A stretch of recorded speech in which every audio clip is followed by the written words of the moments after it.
اس کے بعد انہوں نے اب اعزاز سید کو نوٹس بھیج دیا. تو پے در پہ آپ کو نظر آتا ہے کہ ہر ہفتے ہی کوئی نہ کوئی صحافی جو ہے وہ ان کے ٹارگٹ لسٹ پر ہوتا ہے. اس کے علاوہ جو صحافیوں کے خلاف کارروائیاں ہیں وہ علیحدہ ہیں. جیسے اسلام آباد سے صحافی ہیں ہمارے رضی طاہر, بڑے عرصہ وہ ان کی یعنی قید میں رہے ہیں اور اس کے بعد وہ باہر نکلے ہیں, تو اب چند دنوں کے بعد دوبارہ ان کو پکڑ لیا گیا اور فی الحال تو ان کے ویئر اباؤٹس بھی نہیں پتہ کہ انہیں رکھا کہاں گیا, نہ کسی عدالت میں انہیں پیش کیا گیا. اسی طرح ایکٹیوسٹ ہیں اور صحافی رہے ہیں احمد فرحاد,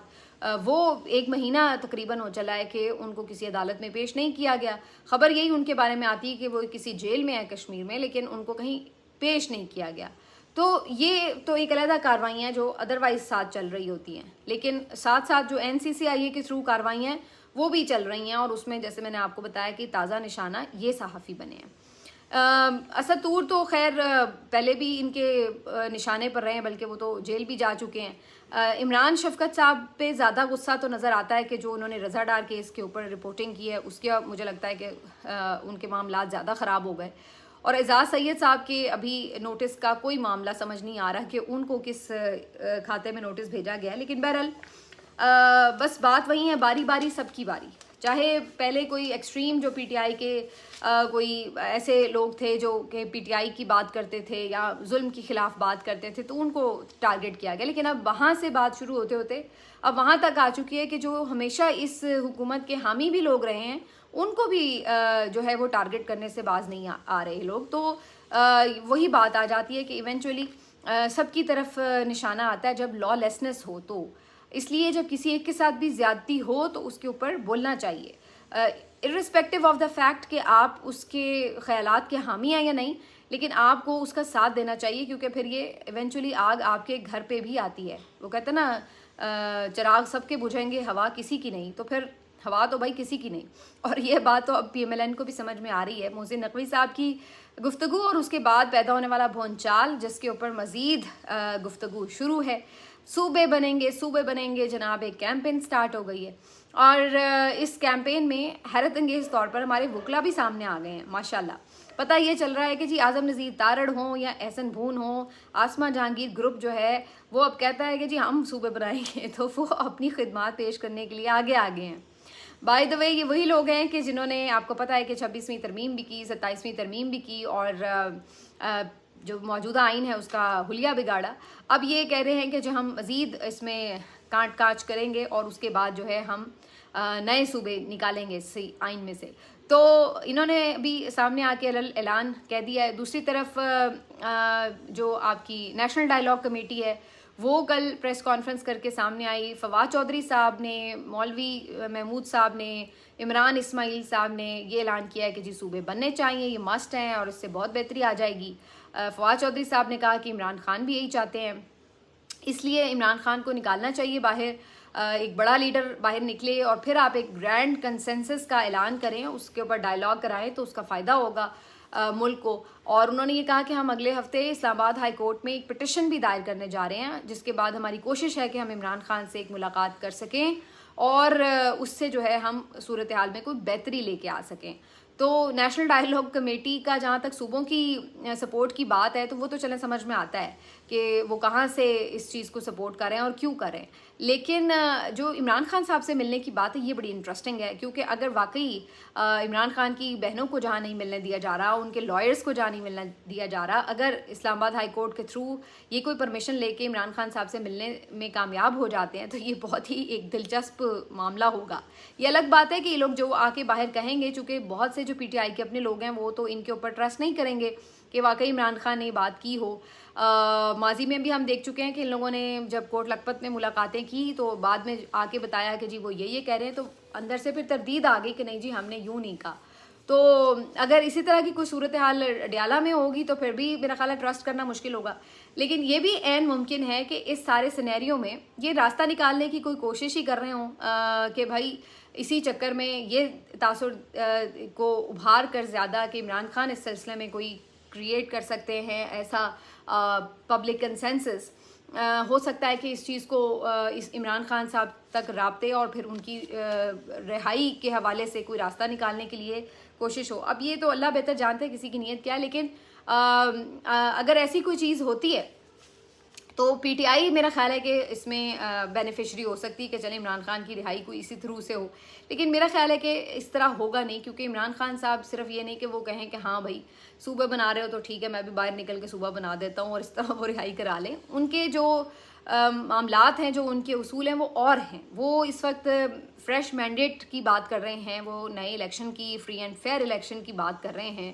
وہ آئین کی پاسداری کی بات کر رہے ہیں. وہ سمجھتے ہیں کہ اسٹیبلشمنٹ کو اپنے آئینی کردار میں محدود ہونا چاہیے. تو وہ تو اس بنیادی چیزوں کے اوپر ابھی کھڑے ہوئے ہیں. تو صوبے بنانا وہ اس کے حمایتی ضرور ہے، لیکن وہ میرا خیال ہے کہ پہلے یہ چاہیں گے کہ یہ بیسک جو ضروری زیادہ معاملات ہیں وہ پہلے نارملائز ہوں اور اس کے بعد پہلے اس کی طرف جایا جائے. بہرحال جی یہ تمام ابھی باتیں صرف مفروضہ ہی ہیں، کیا کہہ سکتے ہیں، لیکن اس کے اوپر زور و شور سے جو کیمپین ہے صوبے بنانے کی وہ جاری ہے. ایم کیو ایم بھی سپورٹ کر رہی ہے، اور بھی جو اتنے حامی سمجھے جاتے ہیں ادھر کے، وہ سب آ کے جو ہے وہ اس کے اوپر باری باری پریس کانفرنسز بھی کر رہے ہیں اور اس کے فوائد بھی بتا رہے ہیں. ادھر ایک بڑی انٹرسٹنگ میں نے ابھی ویڈیو دیکھی شہزاد اقبال صاحب کی، جس میں وہ یہ بتا رہے تھے کہ محسن نقوی صاحب سے کچھ زیادہ ہو گیا کہنے میں، اور شاید وہ یہ جو بات انہوں نے کاکروچز کی یا لیپ ٹاپس کی یا سسٹم کولیپس کی وہ شاید پریپیئرڈ نہیں تھے اس طرح سے کہ یہ الفاظ وہ استعمال کرتے ہیں، تو شاید وہ کچھ زیادہ کہہ گئے. یعنی آپ یہ کہہ سکتے ہیں کہ وہ یہ کہنا چاہ رہے تھے کہ سلیکشن آف ورڈز جو تھی وہ شاید انہیں اندازہ نہیں تھا کہ ان ورڈز کا یہ امپیکٹ ہوگا. شہزاد اقبال صاحب بہت کریڈیبل جرنلسٹ ہیں، ان کا اپنا ایک پوائنٹ آف ویو ہے اور اپنے ظاہر ان کے ریلائبل سورسز بھی ہو سکتے ہیں، لیکن مجھے نہیں لگتا ہے کہ اس پیمانے پر آپ بات کریں اور آپ اس کو مس کیلکولیٹ کر کے کر رہے ہوں. اور دوسری بات یہ کہ وہ کافی پریپیئرڈ قسم کی ان کی پریزنٹیشن تھی، جس میں باقاعدہ لکھے ہوئے پوائنٹس بھی تھے اور سوچ سمجھ کے بڑے آرام سے محسن نقوی صاحب بات کر رہے تھے. تو بہرحال انٹرسٹنگ ہے، لیکن جو بھی ہے اس نے پی ایم ایل این کو مزید ایکسپوز ہی کیا ہے، کیونکہ پی ایم ایل این مزید اپنی ویکنس دکھانے میں ہمیں صرف کامیاب نظر آئی ہے، کیونکہ یہ پتہ چلا ہے کہ بھائی ان کے پلے تو کچھ بھی نہیں ہے. اس کے بعد یہ خبر ملی ہے کہ جی شہباز شریف صاحب جو ہے انہوں نے ایک آڈٹ کرنے کا کہا ہے کہ جی ساری منسٹریز کی ایویلویشن کر کے رپورٹ سامنے لائی جائے. بھائی سوال یہ کہ ایسی ایویلویشن رپورٹ تو آپ تب منگوائیں جب آپ کے پاس کوئی اتھارٹی ہو کہ آپ اس کے جو ذمہ داران ہیں ان کو کہیں کچھ کٹہرے میں کھڑا کر سکیں. اب مطلب ہے کہ اگر آپ کی رپورٹ میں یہ آ جاتا ہے کہ علیم خان صاحب نے کچھ پرفارم نہیں کیا تو آپ کیا انہیں وزارت سے نکال سکیں گے؟ اگر آپ کی رپورٹ میں آ جاتا ہے کہ محسن نقوی صاحب نے سارا بیڑا غرق کر دیا ہے تو کیا آپ ان کو وزارت سے ہٹانے کی استعداد رکھتے ہیں؟ اگر آپ کی رپورٹ میں آ جاتا ہے کہ مصطفیٰ کمال نے کچھ نہیں کیا تو کیا آپ اتحادی کو ناراض کریں گے، مصطفیٰ کمال کو ہٹائیں گے؟ تو کہنے کا مطلب یہ کہ یہ والی آپ باتیں تو تب کریں نا کہ جب آپ یا ہماری یہ اپنے اورنگزیب صاحب جو وزیر خزانہ ہیں، بھائی ان کی پرفارمنس سب سے بری ہوگی، لیکن اب آپ ان کو نکال نہیں سکتے. تو جب آپ کچھ کر ہی نہیں سکتے تو پھر یہ ایسے فیشنی قسم کے اعلانات کرنا کہ جی ہم نے رپورٹ منگوا لی، ایویلویشن ہوگی، یہ ہوگا وہ ہوگا، اس کا کیا فائدہ ہے؟ تو مجھے نہیں سمجھ میں آیا کہ پی ایم ایل این نے سارے معاملے میں کیا کمایا ہے. کوشش بھی بڑی کی ان کے صحافیوں نے ہوا بھرنے کی کہ جناب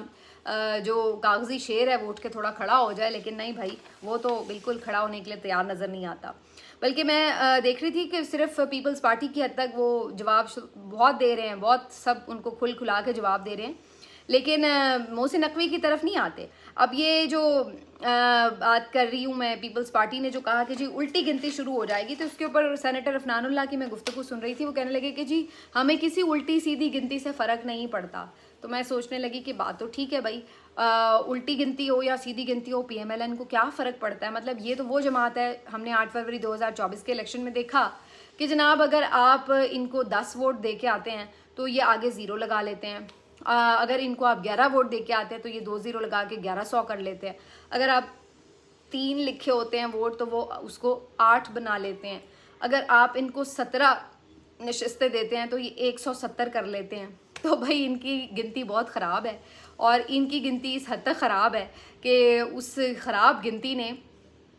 ملک کا نظام خراب کر کے رکھ دیا ہے. تو بات تو ان کی ٹھیک ہے کہ جناب ہمیں گنتی سے فرق نہیں پڑتا،